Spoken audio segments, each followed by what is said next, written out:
Bismillahirrahmanirrahim. Assalamualaikum warahmatullahi wabarakatuh. Halo semuanya, salam sehat dan bahagia.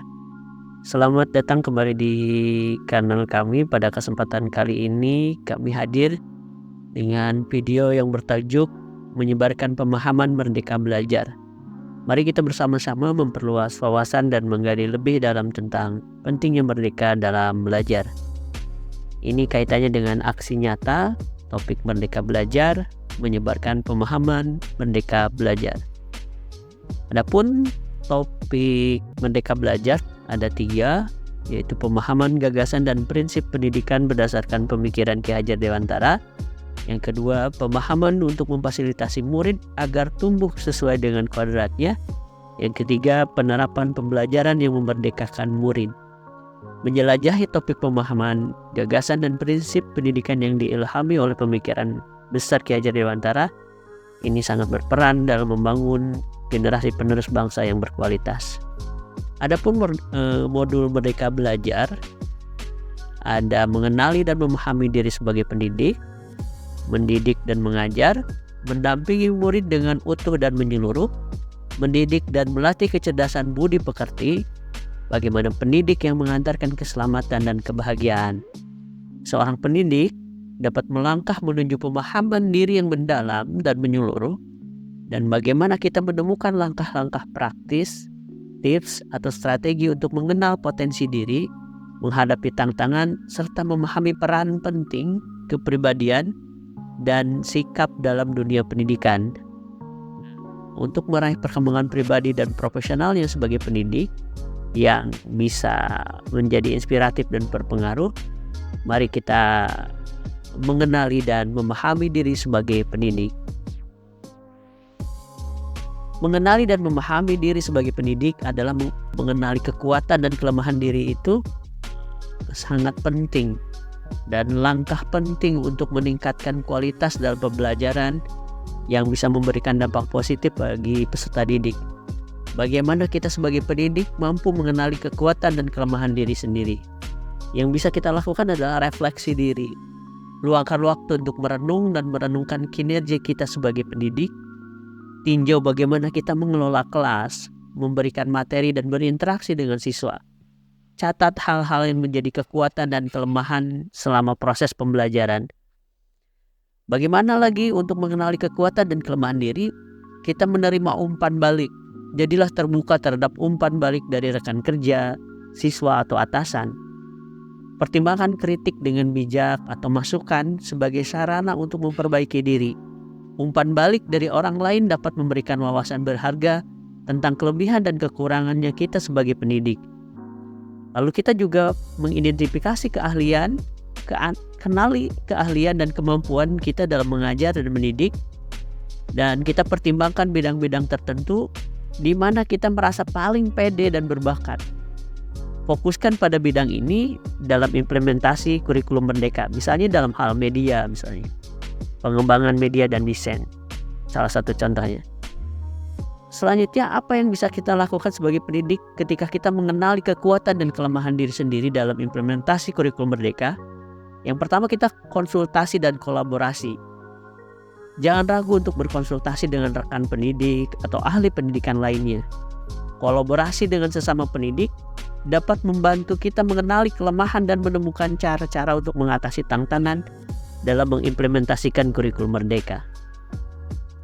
Dan dalam pembelajaran berkelanjutan, sebagai pendidik kita terbuka untuk belajar, mengembangkan diri, ikut pelatihan, workshop, atau webinar-webinar terkait pendidikan dan kurikulum merdeka. Dengan memperluas pengetahuan dan keterampilan kita akan lebih siap menghadapi perubahan dan tuntutan pendidikan yang terus berkembang. Sebagai pendidik, kita harus mengenali kekuatan dan kelemahan diri kita sendiri. Bisa kita lakukan dengan membuat jurnal pribadi untuk mencatat pengalaman, refleksi, dan observasi selama proses mengajar. Jurnal ini akan membantu kita melacak perkembangan diri kita sebagai pendidik dan mengidentifikasi area mana yang harus kita tingkatkan. Tentunya kita setiap individu mengalami keterbatasan, dan sadari bahwa setiap individu memiliki keterbatasan, termasuk pendidik. kita tetap realistis. Jangan terlalu keras pada diri sendiri ketika kita menghadapi tantangan atau kegagalan. Maka ambil pelajaran dari setiap pengalaman dan gunakan untuk tumbuh dan berkembang. Dukungan dan motivasi ini juga sangat penting ketika kita mengenali kekuatan dan kelemahan diri kita.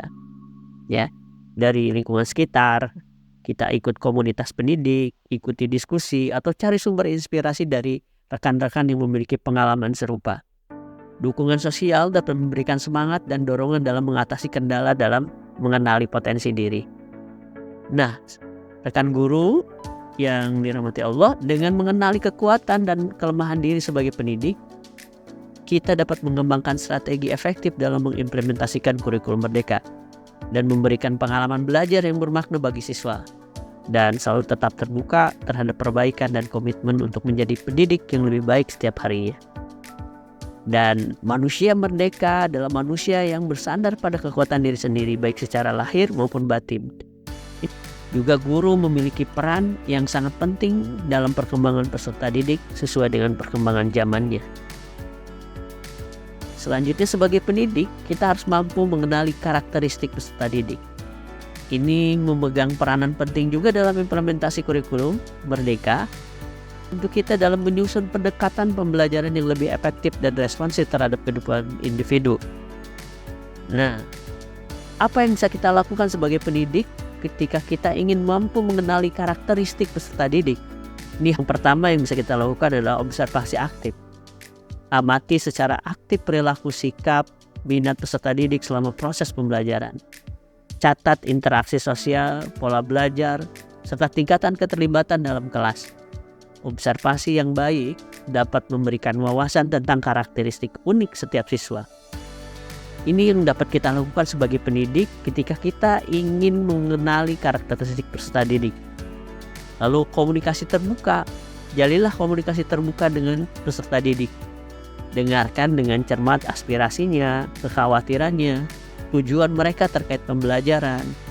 Dengan kita berkomunikasi secara efektif kepada individu atau peserta didik, kita akan lebih memahami karakter dan kebutuhan individu itu. Yang bisa kita lakukan lagi, kita lihat latar belakang pribadinya, budayanya, untuk kita mampu mengenali karakter peserta didik ini. Dan juga sebagai pendidik, kita bisa menggunakan pemanfaatan teknologi untuk mendapatkan data dan informasi tentang kemajuan akademik, hingga kita dapat mengidentifikasi kekuatan dan kelemahan siswa. Bagaimana lagi sebagai pendidik ketika kita ingin mampu mengenali karakter peserta didik? Yaitu beri ruang ekspresi. Maksudnya, ketika kita menciptakan lingkungan yang mendukung ekspresi diri bagi peserta didik, dorong mereka untuk berbicara tentang minat, hobi, dan bakat mereka. Dengan begitu, kita dapat mengenali karakteristik unik dan potensi yang dimiliki setiap individu.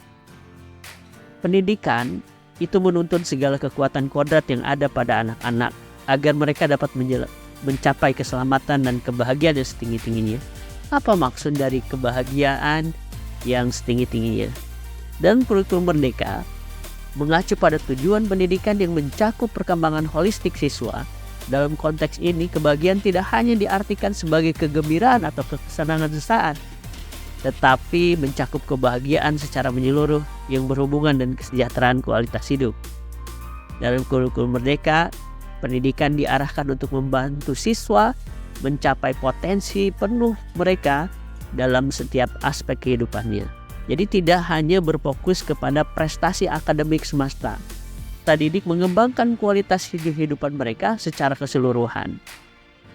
Ya, di antaranya pengembangan potensi, membantu siswa mengenali bakat dan minat dan keahlian mereka, sehingga mereka dapat mengejar bidang yang sesuai dengan potensi terbaik mereka.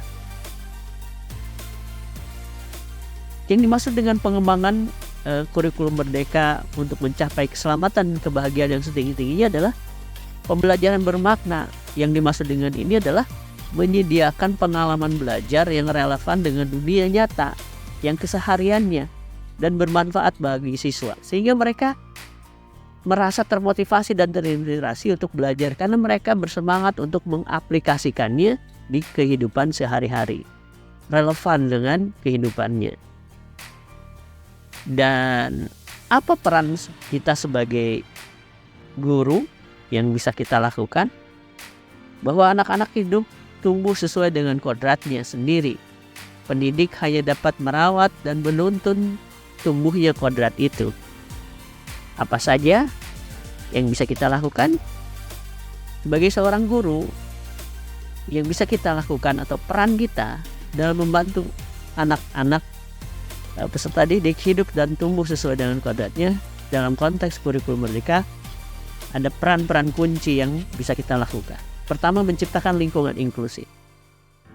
Ciptakan lingkungan belajar yang inklusif dan mendukung di mana setiap anak merasa diterima dan dihargai tanpa memandang perbedaan. Dengan menciptakan atmosfer yang terbuka, aman, memberikan kesempatan bagi anak-anak untuk menjadi diri mereka sendiri dan mereka merasa nyaman dalam mengekspresikan keunikan mereka. Dan prinsip Ki Hajar Dewantara, ing ngarso sung tulodo ing madya mangunkarsa tuturi handayani. Berarti kita memiliki tekad untuk menjadi guru yang memahami dan mengamalkan 3 prinsip tersebut dalam setiap aspek kehidupan, profesi sebagai pendidik, yaitu bahwa di depan kita memberi contoh, di belakang kita memberikan dukungan sebagai guru. Kita harus menjadikan teladan bagi siswa, tunjukkan etos kerja yang baik, sikap positif, integritas dalam tindakan perkataan. Melalui keteladanan ini akan menjadi inspirasi siswa untuk mengikuti jejak kita sebagai pendidik dan mengembangkan nilai-nilai positif yang kita tunjukkan. Dalam ing madya mangunkarsa berarti di tengah membangun semangat gotong royong. Sebagai guru, kita berperan dalam menciptakan lingkungan belajar yang inklusif dan mendukung kolaborasi. Sedangkan tuturi handayani, prinsip ini berarti di belakang memberikan dukungan, dorongan. Sebagai guru, kita harus menjadi fasilitator dan pendukung bagi perkembangan siswa untuk mengembangkan potensi, minat, dan bakat mereka. Dorongan dan dukungan ketika mereka menghadapi tantangan atau kesulitan. Jadilah mentor yang bijaksana dan memberikan panduan bagi siswa untuk mencapai kemajuan maksimal. Internalisasi dan menerapkan konsep tersebut, kita sebagai pendidik, sebagai guru yang berpengaruh, yang dapat memberikan dampak positif pada siswa dan lingkungan belajarnya. Kita akan menjadi agen perubahan yang menciptakan masa depan yang lebih baik menuju pendidikan yang berkualitas. Mendidik dan mengajar, mendidik menyeluruh, pendidikan 1 abad, menjadi manusia utuh, mengandung arti penting mengenai pendidikan yang holistik. Mendidik dan mengajar adalah proses menyampaikan pengetahuan dan keterampilan kepada siswa melalui pengajaran. Sementara itu, mendidik melibatkan pembentukan karakter, moral, dan nilai-nilai positif siswa.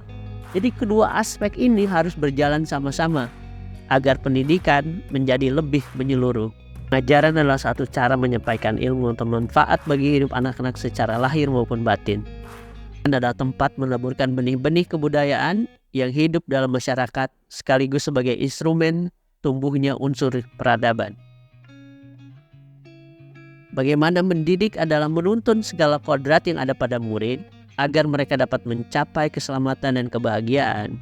Pendidikan tidak hanya berbentuk pengajaran yang memberikan pengetahuan saja pada murid, tapi juga mendidik keterampilan berpikir, mengembangkan kecerdasan batin, dan pada akhirnya murid dapat mencapai keselamatan dan kebahagiaan. Apa yang dimaksud dengan kodrat murid? Ada 3, kodrat keadaan, kodrat alam, dan kodrat zaman. Kodrat keadaan, bagaimana pendidikan bergerak secara dinamis, menyesuaikan keadaan dan gerak lebih cepat. Seperti bakat, minat, tingkat pemahaman, kecepatan belajar, latar belakang sosial dan kultural. Sebagai seorang guru, pemahaman tentang kodrat keadaan ini, pemahaman tentang kodrat keadaan murid sangat penting untuk dapat memberikan pembelajaran yang efektif yang sesuai dengan kebutuhan individu. Contoh, dalam memahami atau mengaplikasikan kodrat keadaan sebagai seorang pendidik. Misal, saya mengamati bahwa beberapa murid lebih tertarik dalam mata pelajaran seni visual. Oleh karena itu, saya akan menyediakan proyek seni kreatif yang memungkinkan mereka mengekspresikan diri melalui gambar dan lukisan. Mungkin beberapa murid memerlukan waktu tambahan untuk memahami konsep baru dalam pelajaran matematika.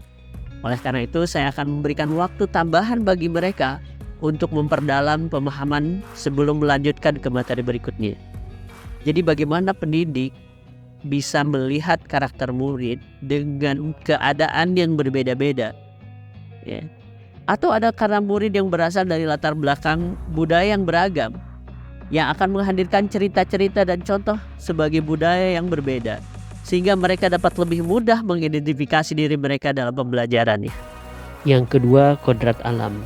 Setiap murid atau peserta didik terlahir dengan kodrat alamnya masing-masing. Sebagai seorang guru, pemahaman tentang kodrat alam murid sangat penting dalam merancang pembelajaran yang sesuai dengan keunikan dan kebutuhan setiap individu. Mungkin bisa jadi kalimat contohnya, saya melihat bahwa beberapa murid memiliki minat alami dalam bidang ilmu pengetahuan. Oleh karena itu, saya akan menyediakan eksperimen dan aktivitas laboratorium yang mendorong mereka untuk mengeksplorasi dan mendalami pengetahuan tentang alam. Mungkin bisa jadi ada murid yang lebih tertarik dengan pembelajaran yang aktif dan kreatif, maka saya akan mengintegrasikan proyek dan permainan edukatif dan pembelajaran untuk memenuhi kebutuhan belajar mereka. Mungkin juga bisa jadi ada beberapa murid yang memiliki bakat dalam seni. Saya akan memberikan kesempatan bagi mereka untuk berpartisipasi dalam klub seni atau mengadakan pameran seni untuk mengekspresikan kreativitas mereka. Saya juga akan memperhatikan tingkat pemahaman dan kemampuan siswa dalam berbagai mata pelajaran. Dengan cara ini, saya dapat memberikan bantuan tambahan bagi murid yang membutuhkan untuk mencapai kemajuan yang lebih baik. Ini merupakan kodrat alam bahwa setiap murid atau peserta didik terlahir dengan kodrat alamnya masing-masing.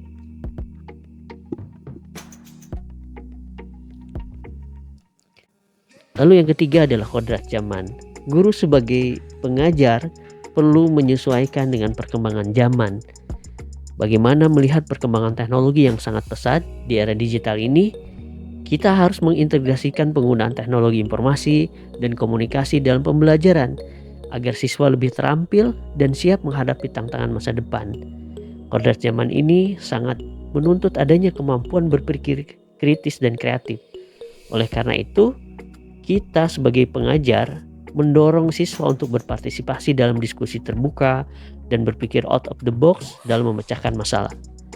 Dalam era informasi ini, saya akan mengajarkan keterampilan literasi media kepada siswa, sehingga mereka dapat mengenali berita yang valid dan kredibel dari berita yang tidak benar atau hoax. Melihat perubahan dalam preferensi belajar siswa, kita juga harus sebagai guru menyediakan berbagai sumber belajar online yang dapat diakses di luar waktu pelajaran agar siswa dapat belajar secara mandiri. Di kodrat zaman era globalisasi menuntut adanya bahwa pemahaman dan penghargaan terhadap beragamnya kebudayaan. Kita akan menghadirkan konten multikultural dalam pembelajaran untuk memperluas wawasan siswa tentang dunia. Dalam menghadapi era yang cepat dan berubah, kita sebagai pendidik harus mengajarkan siswa tentang pentingnya kemampuan beradaptasi dan fleksibilitas dalam menghadapi perubahan. Kodrat zaman juga menuntut adanya keterampilan sosial dan emosional yang baik. Kita mengintegrasikan kegiatan kolaboratif dan pembelajaran sosial emosional dalam pembelajaran untuk meningkatkan kemampuan interpersonal siswa. Jadi tidak hanya mengandalkan kecerdasan akademik, tapi juga keterampilan sosial yang bisa disesuaikan dengan kodrat zamannya. Selanjutnya, asas trikon. Asas trikon ini prinsip dasar yang menjadi landasan dalam kurikulum Merdeka. Kata trikon berasal dari kata tri yang artinya tiga dan kon yang merupakan singkatan dari kompetensi. Dalam konteks kurikulum Merdeka, asas trikon mengandung 3 kompetensi utama yang perlu diperhatikan dalam pembelajaran. Ada konsentris, bersikap terbuka tetapi tetap kritis dan selektif terhadap pengaruh kebudayaan di sekitar. Ada konvergen, mengusahakan terbinanya karakter dunia sebagai kesatuan kebudayaan umat sedunia. Selanjutnya yang ketiga, kontinuitas, bagaimana pengembangan secara berkesinambungan dan dilakukan secara terus-menerus. Selanjutnya, mendidik dan melatih kecerdasan budi pekerti. Menumbuhkan budi pekerti, apa itu arti budi pekerti, teori konvergensi dan pengaruh pendidikan. Budi pekerti atau nilai-nilai moral dan etika menjadi salah satu pilar utama dalam kehidupan kurikulum merdeka yang menekankan pendidikan karakter sebagai bagian integral dari pembelajaran. Bagaimana kita selaku pendidik mengenalkan nilai-nilai, memahamkan tentang siswa akan nilai-nilai budi pekerti seperti jujur, disiplin, tanggung jawab, toleransi, kerjasama, kepedulian, dan empati. Kita juga menghadirkan contoh-contoh yang nyata dari situasi sehari-hari yang memperlihatkan penerapan nilai-nilai tersebut. Juga kita menghadirkan keteladanan yang menjadi contoh yang baik bagi siswa dalam mengamalkan nilai-nilai budi pekerti itu. Teori konvergensi dalam kurikulum merdeka menggambarkan bagaimana kurikulum ini dirancang untuk mengintegrasikan berbagai aspek kehidupan dan pengetahuan sehingga siswa dapat mengembangkan pemahaman yang mendalam dan aplikasi yang relevan dalam konteks kehidupan yang nyata. Dengan mengaplikasikan teori konvergensi, kurikulum merdeka berusaha menciptakan pembelajaran yang bermakna, relevan, dan bermanfaat bagi siswa dalam mempersiapkan diri untuk menghadapi masa depan yang sangat dinamis. Pendidikan yang mengantarkan keselamatan dan kebahagiaan, mengantarkan murid selamat dan bahagia. Apa maksudnya dalam konteks ini? Bahwa pendekatan pendidikan yang bertujuan untuk membawa siswa mencapai kesejahteraan dan kebahagiaan secara menyeluruh dalam kehidupan mereka, maksudnya adalah bahwa tujuan utama dari pendidikan bukan hanya untuk meningkatkan prestasi akademik semata, tetapi juga untuk membantu siswa tumbuh dan berkembang sebagai individu yang bahagia, sehat secara fisik, mental, serta mampu mengatasi tantangan dalam kehidupan. Serta juga sebagai pendidik dalam kurikulum merdeka diarahkan untuk membentuk karakter siswa yang berintegritas, memiliki sifat positif, serta memiliki keterampilan sosial dan emosional yang baik. Pendidikan juga menekankan pentingnya mengembangkan kecerdasan spiritual dan moral, sehingga siswa dapat menghadapi kehidupan dengan bijaksana dan bertanggung jawab.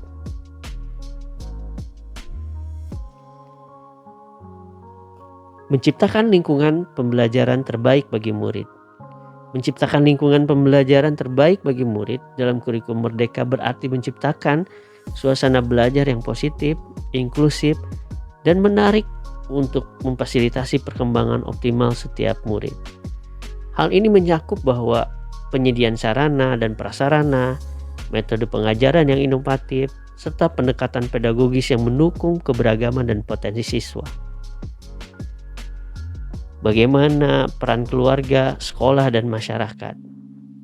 Pembelajaran terbaik, guru berperan sebagai fasilitator yang membantu siswa mengeksplorasi minat dan bakat siswa, serta memberikan kebebasan bagi siswa untuk bereksperimen dalam proses belajar. Guru juga menghargai keberagaman dan memahami kebutuhan individu siswa. Lingkungan pembelajaran terbaik dalam kurikulum merdeka yaitu mencakup kolaborasi yang kuat antara guru, siswa, orang tua, dan komunitas. Partisipasi aktif dari semua pihak tersebut membentuk dukungan yang kuat bagi siswa, sehingga mereka merasa didukung dan dihargai dalam proses belajar. Dalam kurikulum merdeka, mengoptimalkan potensi siswa untuk mencapai tujuan belajar mereka, lingkungan yang positif, inklusif, dan mendukung akan mendorong siswa untuk tumbuh dan berkembang secara sempurna, secara holistik, serta meraih kesuksesan dalam kehidupan mereka. Pendidikan yang mengantarkan keselamatan dan kebahagiaan sebagai seorang guru tidak hanya mengajar ilmu pengetahuan saja, tetapi guru harus mampu membimbing dan memantau murid untuk mencapai pemahaman yang bermakna. Pendidikan yang mengantarkan keselamatan dan kebahagiaan, bagaimana perspektif seorang guru tidak selalu sama dengan perspektif murid. Guru melihat pembelajaran dari sudut pandang seorang pendidik yang memiliki tanggung jawab untuk mengajarkan materi dan mengarahkan proses belajar siswa. Pendidik lebih berfokus pada tujuan pembelajaran, kurikulum, dan strategi pengajaran yang efektif. Tapi di sisi lain, murid memiliki perspektif sebagai peserta didik yang sedang belajar dan mengalami proses pembelajaran, sehingga mereka memiliki kebutuhan, minat, dan cara belajar yang unik, sehingga pandangan mereka bisa berbeda dalam menilai keefektifan metode pengajaran atau relevansi materi pembelajaran. Perbedaan ini antara guru dan murid harusnya bisa mempengaruhi dinamika di kelas, interaksi dalam pembelajaran. Oleh karena itu, penting bagi seorang guru untuk memahami perspektif murid, mendengarkan aspirasinya, mendengarkan masukannya, serta melibatkan mereka dalam proses belajar agar pembelajaran menjadi lebih relevan dan bermakna bagi siswa. Dengan memahami perbedaan perspektif ini antara seorang guru tidak selalu sama dengan perspektif murid, seorang pendidik atau guru dapat menciptakan lingkungan belajar yang inklusif, menghargai keberagaman, responsif terhadap kebutuhan serta harapan siswa. Dengan demikian, pembelajaran dapat lebih efektif dan bermanfaat bagi siswa dalam mencapai tujuan belajar dan perkembangan holistik mereka. Pendidikan yang mengantarkan keselamatan dan kebahagiaan memiliki fungsi. Pendidikan adalah mengantarkan peserta didik siap hidup dan mampu mengisi zamannya. Guru mengenal siswa secara mendalam, menyusun pembelajaran, menggunakan metode pembelajaran aktif, mendorong kreativitas, dan guru mendorong siswa untuk berpikir kreatif, mengintegrasikan pendidikan karakter, juga meningkatkan keterampilan berpikir dan berkomunikasi. Guru harus adaptif, inovatif, reflektif, kolaboratif, berpihak kepada murid. Dalam mengenali kebutuhan siswa, guru secara aktif mencari tahu kebutuhan dan minat siswa dengan berkomunikasi secara terbuka dan mendengarkan aspirasi mereka. Bagaimana seorang guru menerapkan pembelajaran berbasis proyek sehingga tercipta proyek-proyek yang menarik yang memungkinkan siswa untuk aktif berpartisipasi dan menerapkan pengetahuannya dalam situasi yang nyata. Serta bagaimana merefleksikan pengalaman pembelajaran. Setelah pembelajaran, guru merenungkan keberhasilan dan tantangan dalam proses pengajaran untuk terus meningkatkan metode pembelajaran. Bagaimana kita sebagai guru dituntut untuk kolaboratif, membentuk kelompok-kelompok kerja, guru memfasilitasi kolaborasi antar guru, antar siswa, juga membentuk kelompok kerja untuk memperkuat keterampilan sosial dan menghadirkan keberagaman ide.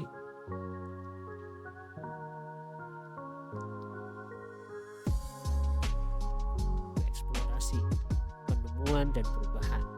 Dalam cakupannya yang luas dan pendekatannya yang inklusif, ia membawa harapan bagi generasi masa depan untuk tumbuh sebagai individu yang berani, bijaksana, dan berdaya, juga siap mengukir jejak unik dalam perjalanan hidup mereka. Dalam kurikulum Merdeka, potensi tak terbatas ditemukan, karakter kokoh terbentuk, dan masa depan gemilang dirajut. Demikian, Assalamualaikum warahmatullahi wabarakatuh.